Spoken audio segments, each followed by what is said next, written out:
Welcome to Prashanti food and blogs. అందరికీ నమస్కారం. ఈరోజు రెసిపీ వచ్చేసరికి ఆవిస గింజలు కరివేపాకు పొడి అండి, కారపొడి. ఇగో ముందుగా ఈ విధంగా కరివేపాకుని వేయించుకోవాలి.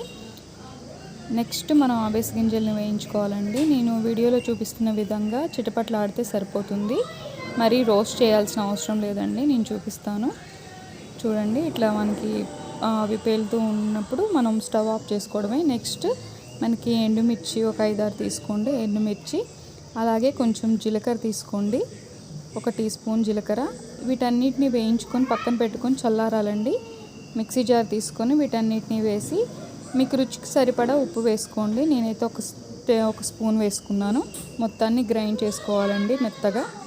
ఈ ఆవిస గింజలు ఈ విధంగా చూసారుగా, ఈ విధంగా గ్రైండ్ చేసుకోవాలి. ఇది చాలా హెల్తీ అండి. మీరు దోశలోకైనా ఇడ్లీలోకైనా పల్లీ చట్నీ బదులు వెయిట్ లాస్ కోసం ఇది బెస్ట్ రెసిపీ అండి. వెయిట్ లాస్ చేసేవాళ్ళు ఈ రెసిపీని వాడచ్చు.